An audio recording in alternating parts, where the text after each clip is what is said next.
We're gonna do another of the installments of the TEW booking game, TEW 2020, along with a Dark Side of the Ring watch companion for the booking of Adrian Adonis and the episode about Adrian Adonis. So yeah, we see uh, this is after his WWF run.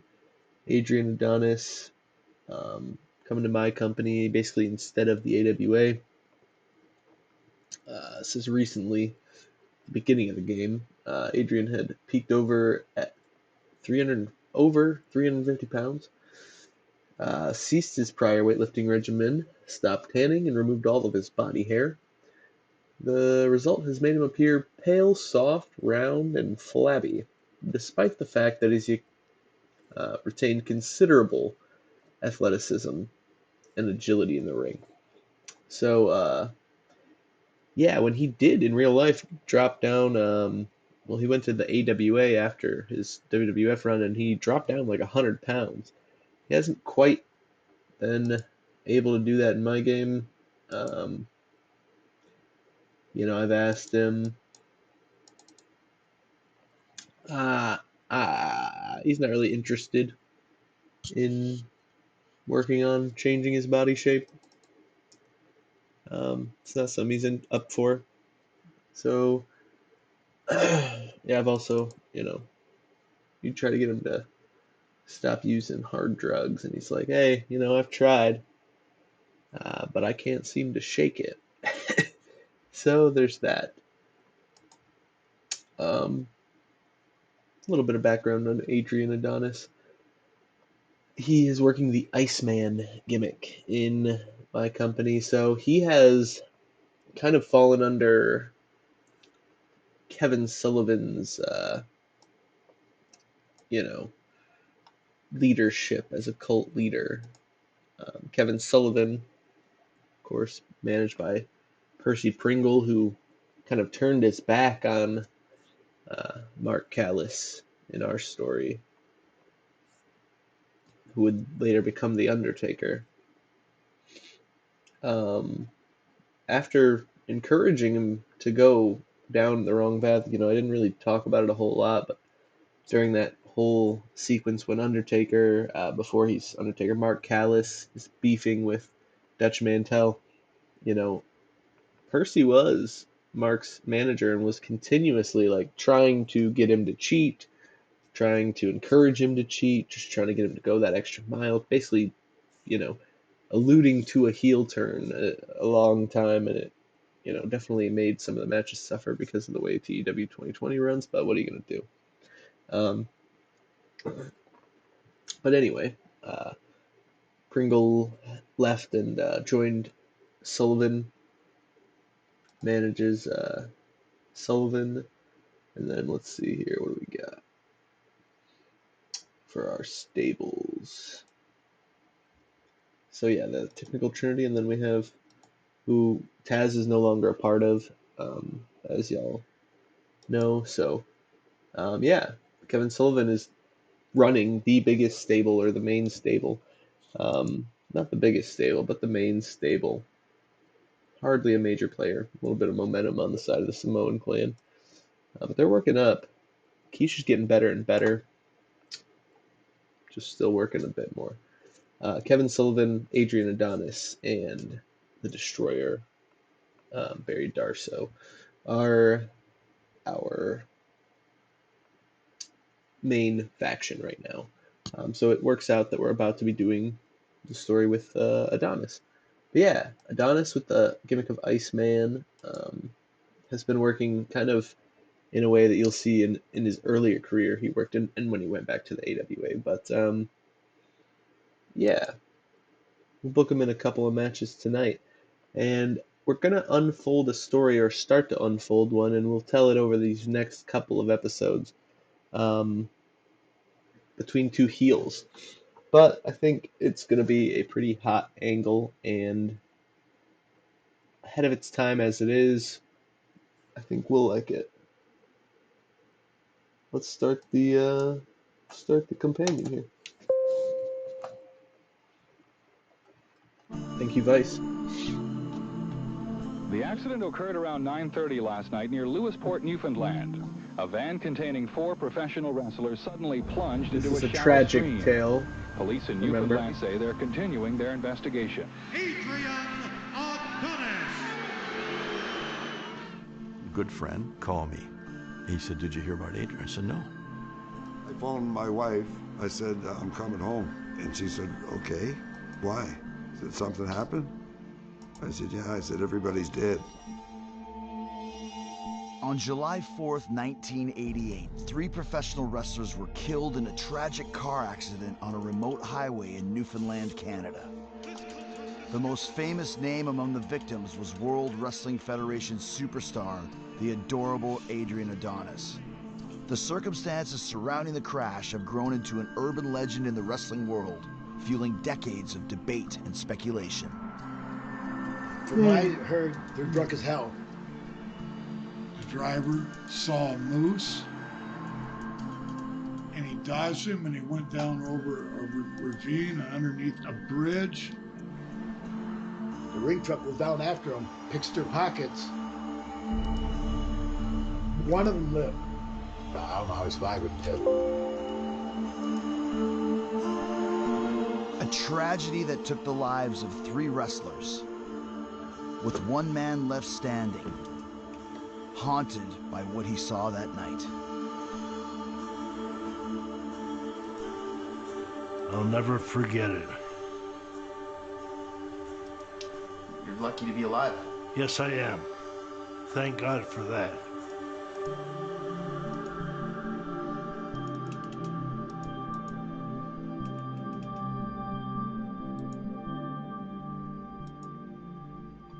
I'm gonna slap him around in front of all you scumbags, you ignoramuses, and all you freeloaders, and all you armchair quarterbacks, and people you think that you know about the sport of wrestling which you know nothing about. In the 1980s, Vince McMahon's World Wrestling Federation presented a larger-than-life world filled with heroes, villains, and a rotating cast of colorful tough guys. But few were more colorful than the adorable one himself, Adrian Adonis. Adrian Adonis was one of the best big man wrestlers in the game at the time. This is very deceptive. Yes, he was. More on that later. Adrian's gonna lose in this tag match here tonight. We're gonna have Matt Bourne and Scott Levy, who have been teaming. I've already named them the Enforcers of Evil, but they haven't really been portrayed on TV yet as the Enforcers of Evil. They've been going under their ring names, but yeah, in this sequence of events here, because there's going to be an angle too. What I'm thinking of referring to as the shattering of Adrian's ice. Adrian's the Iceman. He, very serious, game face on, those types of things. He does what Sullivan tells him to, because Sullivan is basically he's Sullivan's muscle. He's his right hand guy. Darso is even more of like a mercenary muscle kind of a situation. Sullivan has a very loose control over the two of them.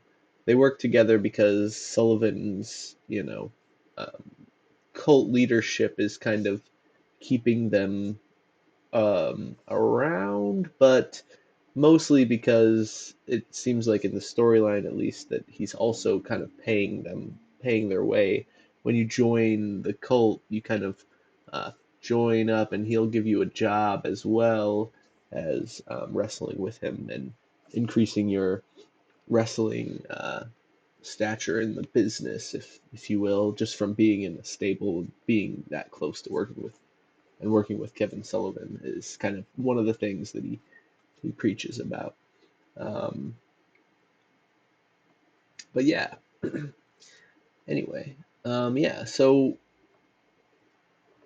what I mean by shattering the ice, Adrian is no nonsense, just like leather jackets and street thuggery, New York guy who doesn't play around, just basically like a biker, like a badass guy, and doesn't show much emotion. I like the picture I have there for him. Just got the same "don't fuck with me" look on his face. Well, Matt Bourne is going to get a win over him, a pinfall victory.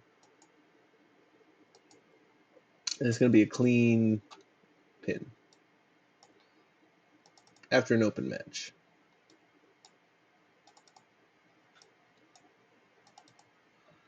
So, when that happens, Adrian is going to snap.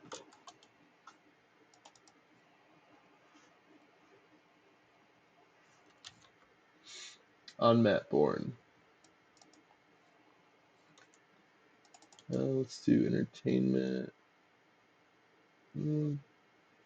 So, if you've been watching any of these videos for a while, you probably noticed the way that I book. I usually do just these opening angles. And I don't really care whether it's opening or not, I just conceptually I think of them as, we're gonna have this character do that.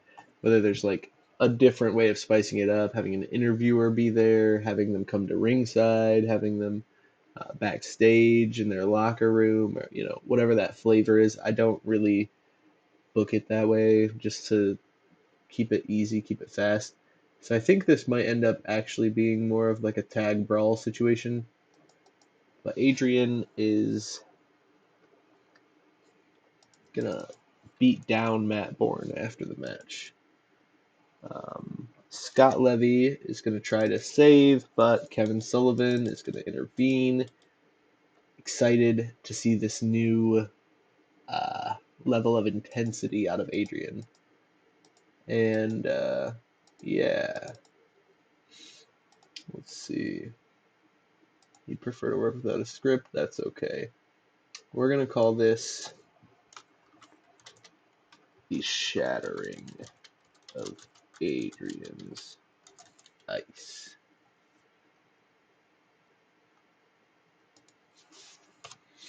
And after we do this angle and this show, we're gonna tweak his gimmick a little bit as well. Because he finally broke. He finally snapped. He finally shattered that ice. And he's showing his emotion now. He's a mean, angry heel. Not only is he going to beat your ass, he's going to enjoy doing it. And he's going to love doing it because Kevin Sullivan, his leader, his mentor, is telling him to do it. That's the story we're telling. Adrian Adonis was a really unique wrestler because physically he had this body that didn't look like it would be acrobatic. Look at that! And it was. Unbelievable performer. Unbelievable. His timing alone made him exceptional. Oh, the dancing bear. Look out! Upside down and out! Treacle toes, man. The guy can move like nothing. And regardless what these fans think, Adrian Adonis is a devastating individual in that ring. Adrian's provocative ability to push buttons and boundaries catapults him to the top of the card, earning him a coveted weekly segment known as the Flower Shop. You know, straight people hating gays was certainly the idea behind the gimmick. The business of pro wrestling was very, very stereotypical, and very often it would be, kind of fat guys that would bleach their hair blonde, and that was kind of like your stereotype. And I'm gonna say something right now and admit it right now. Everybody wants to hear it, and I'm gonna say it. Yes, I'm gay. Adrian knew the business well enough so he knew what he had to do to make people hate him. And he did that. There's not too much really that's adorable. However, the star's flamboyant in-ring persona could hardly be more different from the reality of the man behind the character. The black roots are showing in the hair. Taker lost the title? Natural. What are you talking about? Wasn't a bullshit wrestler. He was a bona fide, legitimate, tough guy. He lost to Sting. That's right. Had his fair number of After street 12 fights in his lifetime. defenses.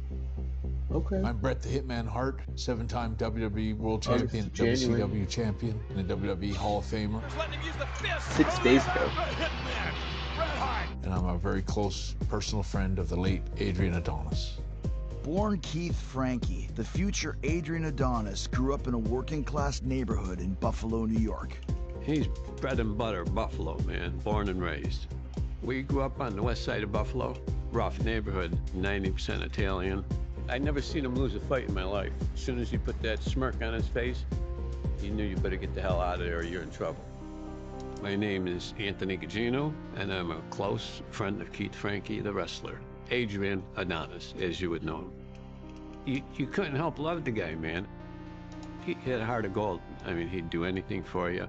But if you crossed him, he'd pick you up and body slam you like that, like nothing. Keith was my local Brazzi. I'm 5'5", 120 pounds. He's 6'2", 240. And when someone owed me money, I just walked with Keith by me and said, "You got my money?" And they just looked and said, "Yeah." He was what they call very connected. He said, "I'm with Adrian." It's like it meant you had a gold card to go wherever you wanted. We started out as a high school fraternity, Kappa Beta. From there, we went to street gang. From street gang, we went to fighting with everybody. We were the baddest in Buffalo, so everybody had a target on us. Most of our guys became gangsters. But Keith had a purpose, and why waste your life fighting with these idiots when you could go and become something? He knew he had to make a move, and what he wanted was wrestling. You want something, Keith, you gotta go for it. Dropping out of high school to focus on wrestling, Adrian brings his experience fighting in the streets to the squared circle. I watched Adrian when he first started in Amarillo, Texas. I was about 15 or 16 then. Adrian announced to the audience that he would take on anybody in the building. It was advertised as, if you could stay in the ring with Adrian Adonis for 10 minutes, you could win $10,000.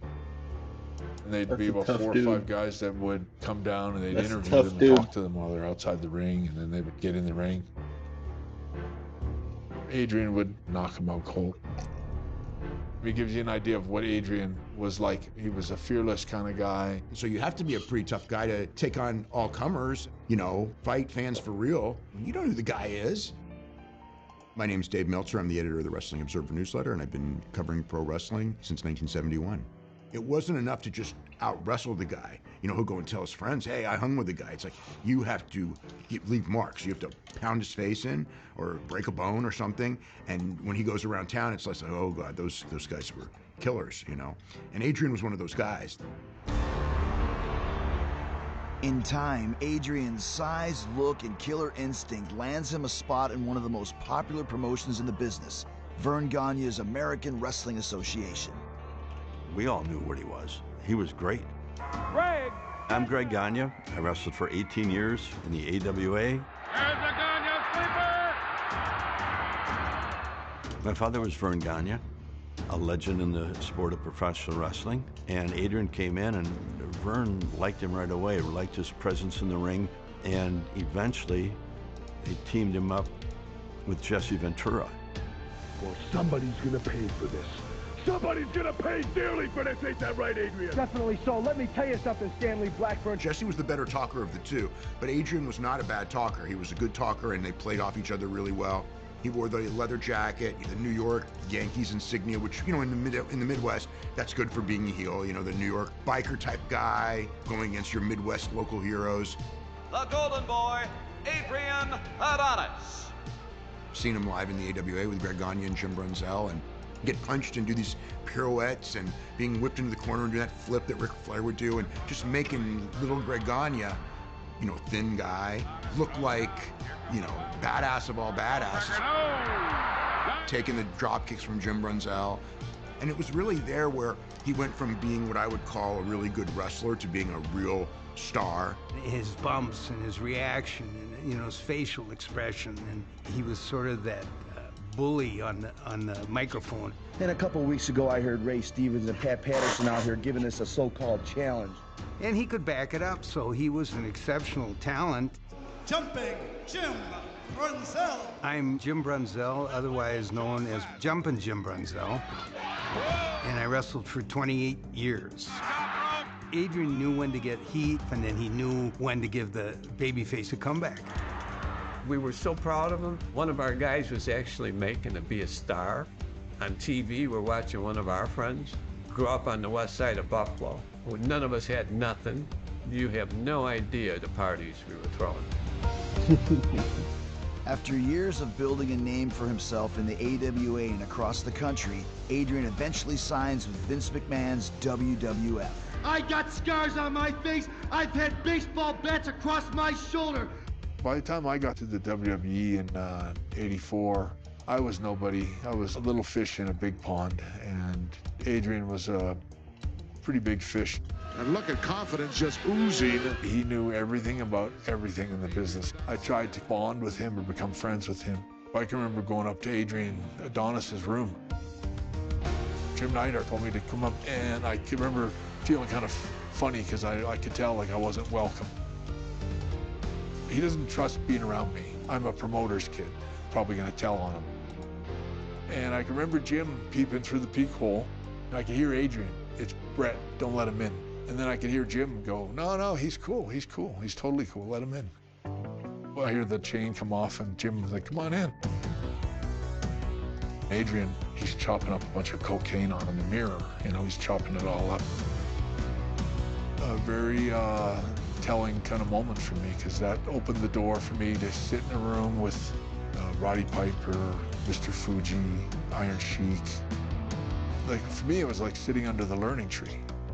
I know I was doing lines of cocaine with all these guys till 4 or 5 in the morning. They were all the most creative minds in wrestling at that time. This is so critical and important for me to be in this room with these guys, listening and learning all these little secrets about the business, wrestling psychology. Whoa, yo, man! And I never ever look back on those days as being wasted time. Cocaine was about as prevalent as marijuana was in the 60s. And I mean, everybody had it. You meet somebody in the bar, you shake his hand, and as soon as you shake his hand, he'd squeeze a 8-ball of cocaine into your hand, and basically it was like a starter kit. Don't worry, it's on us. They give it to you and tell you that we'll get you down the road sometime. You'll pay me back. Adrian went hard every night. Every night. If you looked up party animal in the dictionary, there'd be a picture of Adrian Adonis. The problem with cocaine was how it could turn around and become a monster in a short time. And then you're sitting at home watching soap operas. Kevin Sullivan broke his jaw. It's all over.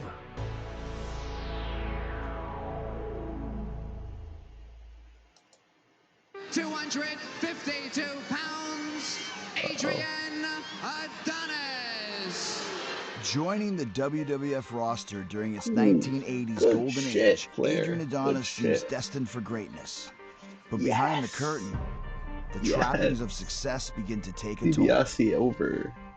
There was a lot of wrestlers that were strung out on cocaine. And we started to realize it wasn't the friendly drug that we all thought. When we first started snorting it, it's a bad drug that you gotta wean yourself off of and stay away from. Me and Jim Neidhart, we had the white flag up. You have nothing left in the tank, like you can't do any more drugs and late nights. We kind of stopped kind of partying with everyone because it was just too much. They were all cokeheads. Don't let nothing fool you. They were all partiers. There wasn't nobody in that business, maybe a few, you could probably get 1 out of 100 who wasn't a partier. I mean, it was nothing but a party. They entertained, had a good time, but they partied. I remember one night, I just had the rest of my beer, and I was going to bed, and I heard this knock on the door. So I opened the door, here's Adrian. And he says, "God damn it, Jimmy, I'm gonna kill myself. Take this bag of cocaine and keep it for me." I said, "Okay," you know. About 4.5 hours later, I hear bam, bam, bam at the door, and I thought, what the heck? You know, it's like 5 in the morning. So I opened the door, and Adrian's fit to be tied. He says, "Brunsey, where's the goddamn coke?" He said, "You better not have taken any." And I gave it to him, and out he went. I just remember thinking, his wife has no idea. I doubt he ever does stuff like that at home. When he was with his wife, he was a completely different guy. Talk about Jekyll and Hyde. I don't know if there's anybody that I know of that was more of a devoted, loving family man that loved his wife. I think we're going to make it storyline that Kevin Sullivan's jaw was broken in the match. We're going to say Matt Bourne broke Kevin Sullivan's jaw in the match. And then we're going to go ahead and make that part of the angle as well. So what we're going to do is going to give Kevin Sullivan a couple of weeks off, and Adrian's going to be the shining star of the faction. Loved his kids. The way he talked to his wife was like she was like an angel. And I remember he pulled her chair out and slide it back in when she sat down. It's like he was such a gentleman. I almost thought it was a put on at first. I was 19 when we met. I knew what I was getting into with him. I think to have that strong bond with a wrestler, you have to really love each other.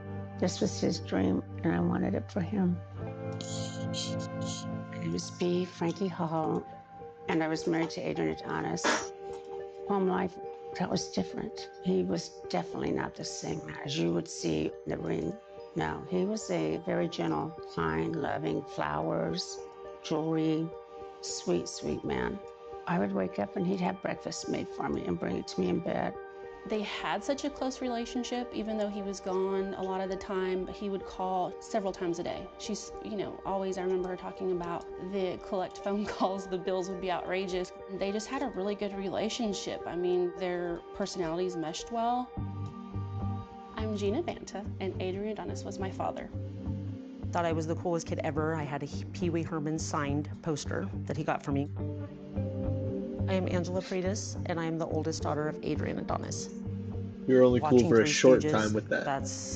Was something that he loved to watch. It was always on when he was home.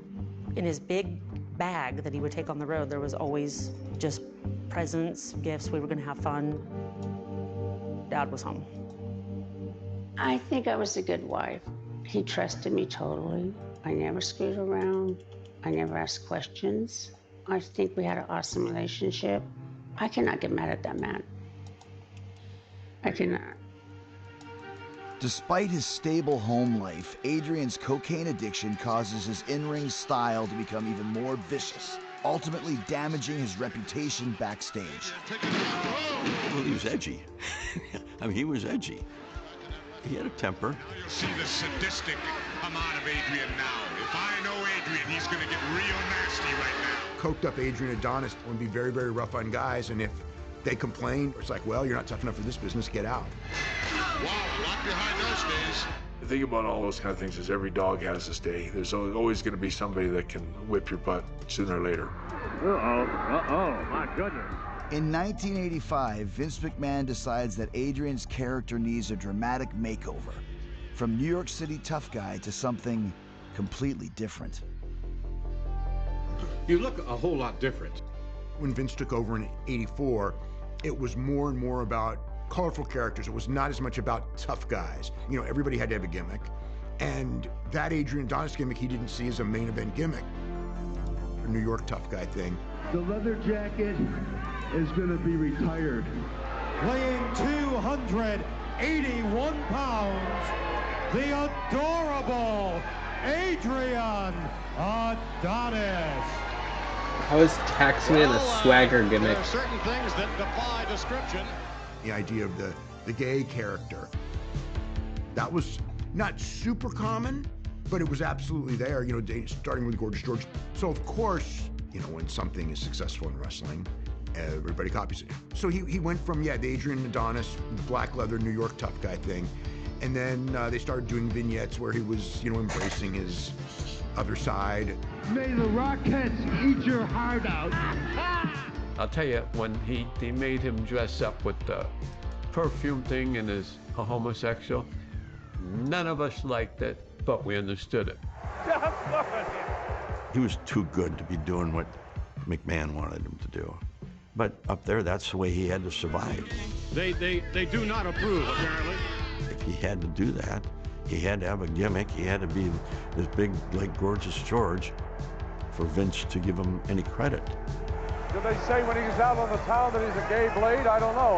What are we saying here? I don't know that Adrian liked the idea at first, but I think he did a quick turnaround. You know what, I'm gonna just prove to you that I can do it, that I'm not talented, that I can take something as stupid as that and make it work, and I'm gonna prove that to you. In May of 1986, Adrian is set to wrestle a relative newcomer to the business. I was scheduled to work with Adrian because Adrian is getting ready for a run with Hogan. Chicken champion Hulk Hogan. Let me tell you something, Adonis. So they're getting Adrian people to beat up and be impressive with. I was kind of looking forward to it because Adrian, you know, was one of the main guys. Hi everyone, my name is Dan Spivey, formerly known as Dangerous Dan Spivey. Spivey looking absolutely fantastic. I was new into the wrestling business. I've probably only been in there a little over a year. I guess Adrian thought I was just some young guy, easy, big guy. I was always quiet, didn't have much to say, and so I guess he took that as weakness, and he was wrong. Pitted against Spivey, Adrian will learn just how wrong he was in a match that will change his life forever. He just exploded. All of a sudden, he let off and he hit him in the head with a left hook. So I'm gonna kill that son of a bitch.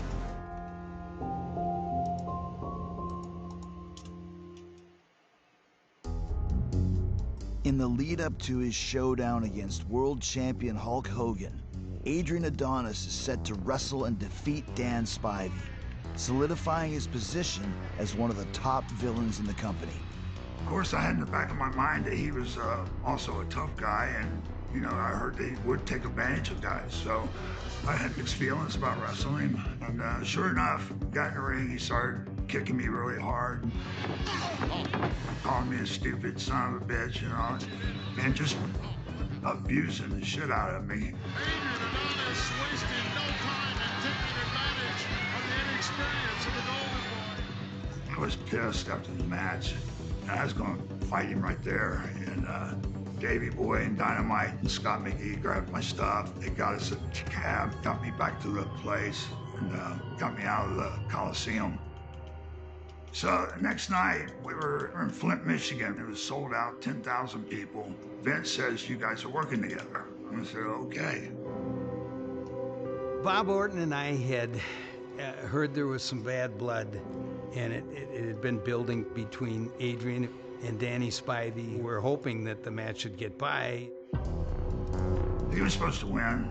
He beat me with something. I don't remember what it was, but he was going over, which was expected, but he started the same shit with me again. When I was on all fours, he knocked the air out of me, and then he got me in the sleeper hold, and he was really cinching down on it, and I just had enough of it. I kind of snapped. I came up swinging. I knocked him out. The referee says, Dan, that's not the finish. I said, I changed the finish. He's not going over tonight. So Bob and I run into the ring because I didn't want, you know, Danny to kill him. Please, let's go back to the locker room.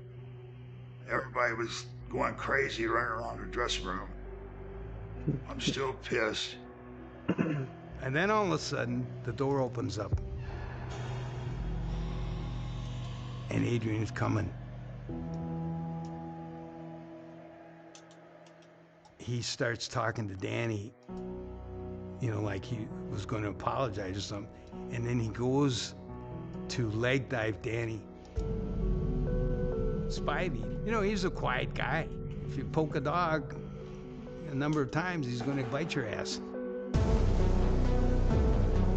You can imagine a guy 6'7", you know, 280 pounds, throwing a punch from down by his knee, an uppercut. Lifted Adrian up in the air, and Adrian came down like a walrus. Boom! And he just rolled his eyes back, and you could see his cheekbone. The white part of the bone was sticking through the skin. They called an ambulance, and they took him to the hospital, and nobody saw Adrian again for, it had to be a couple weeks. I wished it would have been different, but I had to protect myself and protect my reputation. Anyway, I got fired about a month later. Let go. I kind of felt bad for him, Had a sting getting his ass whipped in front of everybody, all the wrestlers that watched him. When you're a guy that everybody fears and that happens to you, kind of lose a little bit of face and I don't want to say respect, but you kind of lose something when that happens, yeah. And it was horrible for Adrian because I don't think he ever really recovered from that.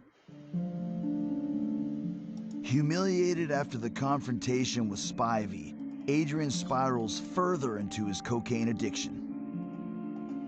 Adrian was starting to show a lot of decline, and he was getting heavier, and he wasn't moving like he used to, and he wasn't the guy he used to be, and I think he knew that. The trouble with substance abuse is when you do find time to eat, you gorge yourself and then you fall asleep. So you're eating tons of calories, and it's got no place to go except as tissue on your body. He told me, damn, I'm reaching 300. I didn't see that. Maybe because I was his wife, I did not see that. I just saw him. He didn't know how to stop. I don't think he knew how to change it without changing his whole life. In May of 1987, Adrian suddenly leaves the WWF. Though the reasons are unclear, rumors backstage suggest he was fired for substance abuse. I just know that Adrian suddenly disappeared, where he wasn't on the cards anymore. I think guys like me just assume he'll be back in a few weeks. I thought for a second he may have had enough. The next time we saw Adrian, he's 400 pounds. Him and I wrestled in Las Vegas. We thought this would be a great match. And a twist. And We were doing an international television champion. I think Adonis is just too big for the frame of Greg Gagne. And we got in the ring. He was breathing so hard, we barely made 10 minutes. Orton is trying to drag Adonis back to the ring. We sat down in the locker room and we just talked. And I told him, I said, Jesus, Adrian, what have you done? God almighty, why don't you get back to your regular weight? You're one of the great performers of all time. This isn't you. And you know from our philosophy, be yourself, be who you are. And maybe that night woke him up a little bit. Still only 34 years old, Adrian commits to getting back in shape, losing nearly 100 pounds over the next 6 months. Ditching the adorable one persona, he sets his sights on competing in Japan. Why couldn't he have done that in my promotion? Life was great. Everything was great. I guess I had to be Greg Just a happy Gagne and sit family. down with him. He was over happy. I saw him in Tokyo. I ran across him at a popular place for the American guys, Guy Jeans, to eat, steakhouse. I saw him there. I had a beer with him, shook hands, and you know, sorry things happened the way it did, you know. So we had a beer. He was grabbing the bear to hatchet. Yeah, pretty much. And I remember having dinner with him and B. He really did seem like he was getting his life together again, getting ready for a big comeback. He was at that age where he could still turn things around, reinvent himself and come back. And I don't think anyone ever thought, oh, that's the last we'll hear of Adrian Adonis. The last time I saw Keith was in LA in a hotel room. He had flew in from Japan. I met him that night. That morning he was to fly out to Canada. He came back to the room to We're tell gonna me test goodbye a out second Brian time. He had Pillman never and done Steve Austin. See if they have chemistry. That was their last goodbye, the last time I saw him alive.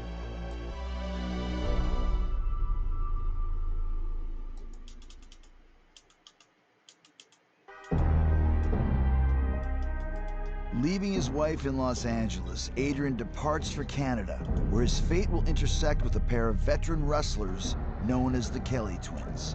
I was the only survivor at that time. Quite a tragedy. Adrian Adonis, he was a tough boy, and he loved being in the ring. He was a good boy. My name's Mike Kelly, and I've been a professional wrestler for 23.5 years with my twin brother, Pat. People have probably known me from the O. Henry commercial, when you consider how big it is. Back years ago, that big chunk of fudge. It's that big chunk of fudge. The Kelly twins were veteran wrestlers that I remember from the 60s. They worked for my dad. Identical twins. You couldn't tell which one you were talking to. This is when we were in Japan. Bunch of us sitting around a sushi bar, drinking and eating. I think this was in Tokyo. Hacksaw Higgins. I think my brother fell in love that night. Yes. We're inseparable. We enjoyed being together, 100. doing things together. My mother always dressed us the same. If Pat had a black coat on, I'd wear a black coat. If he had brown shoes, I would wear brown shoes. We had identical diamond rings, identical watches, identical hats. We lived our life as twins. All right, so in the Adrian match, we see Adrian Adonis. Actually, he's going to go over tonight against Matt Bourne. He's pissed off. He's upset that Bourne has, he's pissed off. He's upset. Like that's a big revelation because he's been the Iceman this whole time. He's strictly business. Doesn't seem to have an emotional capacity. Almost psychopathic, with his carrying out of whatever Sullivan orders.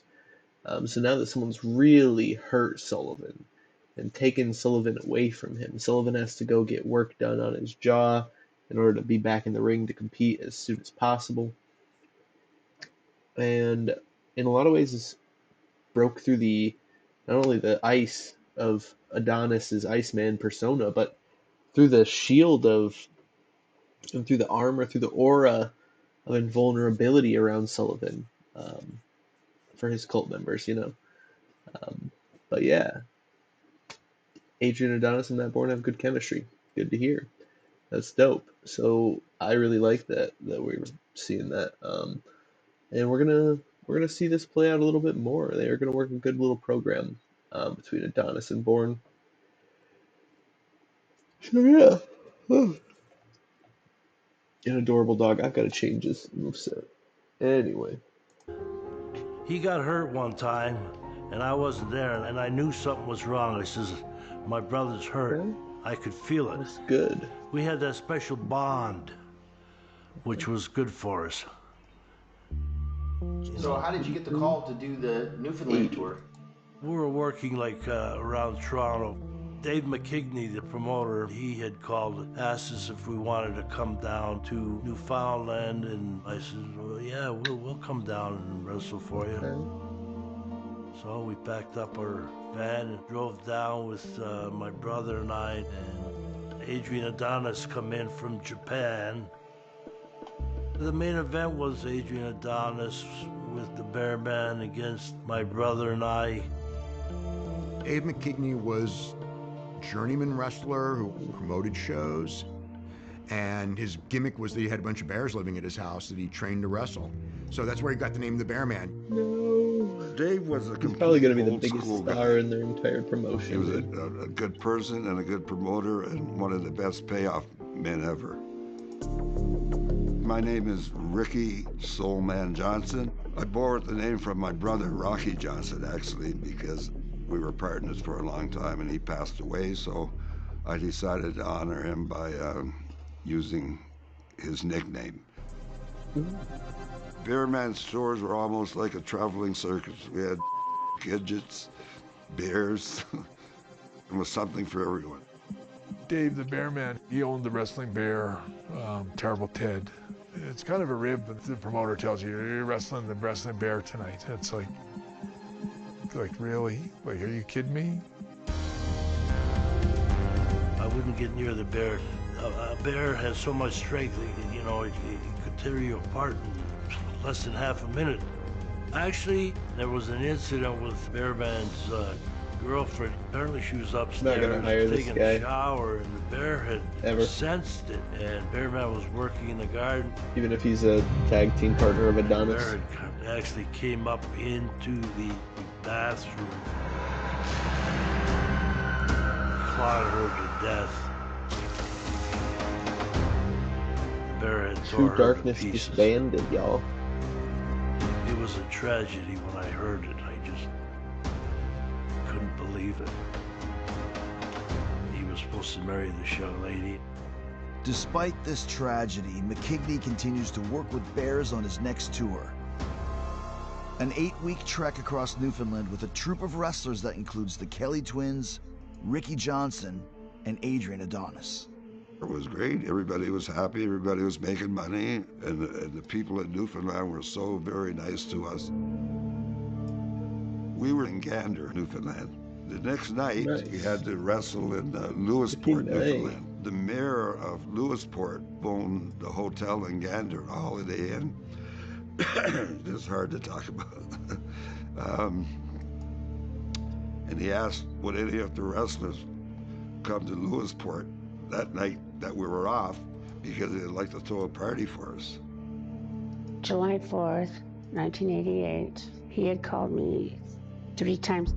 And the last phone call he had made to me, he said, I'm getting ready to get on a ferry. I just want to tell you I love you. And he just said, call me later, honey, call me later. Adrian got in Pat's van, the Canadian Wildman. He got in the van with the Kellys. And I was just getting ready to climb in and film Lewis Horn. He said, why don't you come with me? So I said, sure, that's cool. Adrian, the Wild Man, and the Kelly Twins were 10, 15 minutes ahead of us, I guess. Me and Phil Whipper Watson Jr. and Little T were just riding down the road, having a few laughs. Everything was all backed up and going like 2 miles an hour. So I said to Phil, must have been an accident. Traffic like this in Newfoundland, you know. Then I looked over into the water and I seen a red van in the water. It's an image that'll never leave my mind.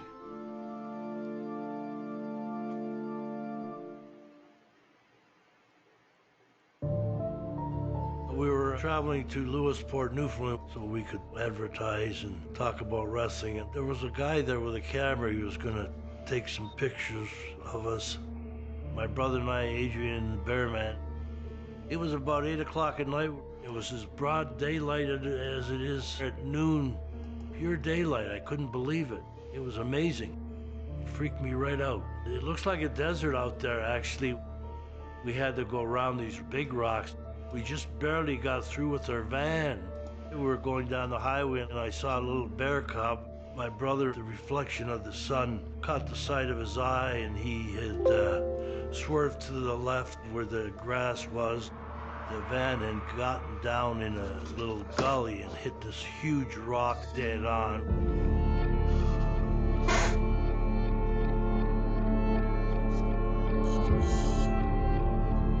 And I fainted.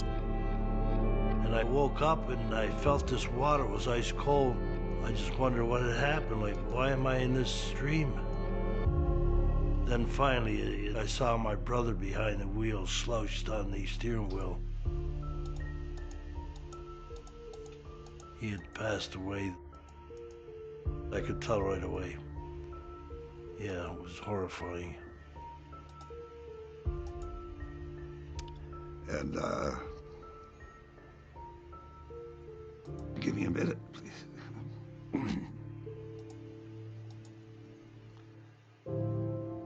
I seen the van in the water, and I said, that looks like the Kelly's van. I knew it well. I went down there with him in it, so. Adrian Adonis was in bad shape. He was in real bad shape. The bear man died instantly. Adrian, he was moaning, help me, help me, help me. I remember Adrian's elbow, all you could see was the bone sticking out of it. I remember thinking that we got to save them, but there was no saving them.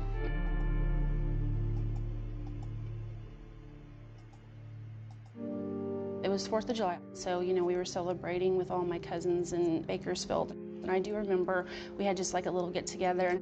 I have a cousin that's scared to death of fireworks, so my other cousin went in to check, answered the phone. They asked for Miss Frankie, but I just remember she came out screaming out of the house. He was passed. He was dead. They said Keith has been killed. He was killed in an auto accident. I said, put Dave on the phone, Dave McKinney. They said, he's dead. I said, put one of the Kelly twins on. I don't know, you put someone on. And then the RCMP called me that night. And he was gone. The first few days after his passing, I was still in shock. I did not want to believe it. Dead is former WWF star adorable Adrian Adonis. Also killed was Pat Kelly on the left. His twin brother, Mike, on the right, was the only survivor of the crash. His brother was your best friend. Oh, yes. We're half an hour apart, and he was very close to me. Where he went, I followed behind. Where I went, he followed behind. We were inseparable. Whole world changed, yeah. In more ways than one, because a couple of road guys that worked for Dave McKagney, the Bearman, they jumped in the water also. And they robbed Adrian. They took his money, watch, whatever valuables he had. They were arrested. Yes, I did want to press charges. Just to the fact that why rob a dead man? So, yeah, we went to a motel in Lewisport. We went to the bar. Some of the guys, just to relax, they wanted to shoot pool. So they had a couple of drinks. And somebody had said, they're all fucking dead. Like it just hit them. Next thing I know, I just seen stuff flying and glasses were flying. Then all hell just broke loose. I remember seeing the manager of the motel. He was just standing off to the side against the wall with a pen and paper. He gave us a bill the next morning. I think it was $12,000 for the damage. The next day, we drove by the scene of the accident. Some guys were praying, some were crying, and CBC came. And they wanted to know if booze was involved and stuff. We told them to fuck off, get away from us. Don't you realize what happened here?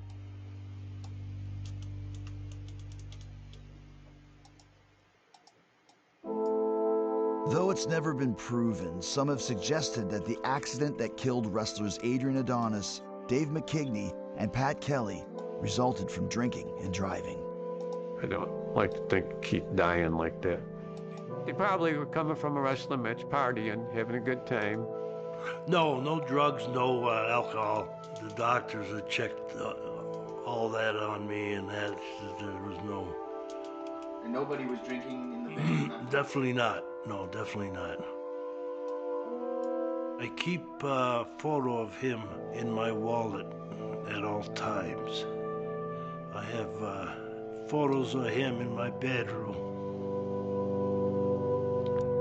Yeah, he was my life. But things have to go on.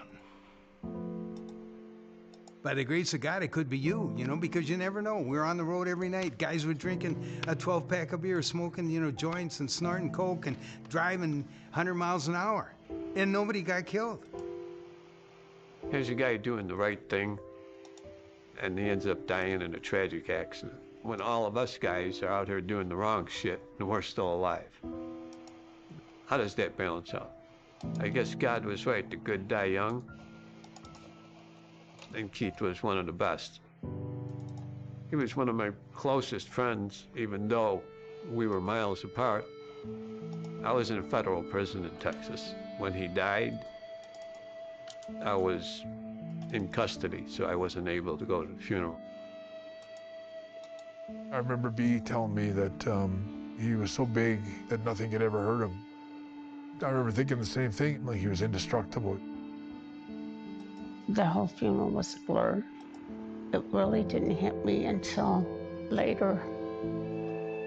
They had bought the home while he was in Japan, and this closet in this new home, I had his jacket with the New York emblem. That was the only thing in that closet. I don't know who put it there. I could just smell him. Everything came flooding back, and that's when it really hit me. I took that damn jacket and I went to bed. And that was the finality of it. You know, he was never coming home, ever. I think your brother would be pretty proud of the man you turned out to be. Yes, he sure would. You gotta stay strong. And that's the way I've lived my life after my brother had passed. And I'll just keep going. We'll do the best we can. That's all we can do. Adrian Adonis was a very, very talented guy, and I don't think he ever got the due for his talent that he should have, just because it was not an era where people really recognized that. Like, if a guy with the talent of Adrian Adonis was around today, everybody would know how good he is, and he would be a big, big star. World Wrestling Federation Tag Team Champion, Adrian Adonis. He should be honored. He should be in the Hall of Fame. He's a Hall of Famer, without a doubt. I think that if Adrian hadn't been in that accident, Sustained I don't think it's impossible to a think broken that, fingers. 5 years later, in WrestleMania, Bret Hart versus Adrian Adonis. Like, who knows?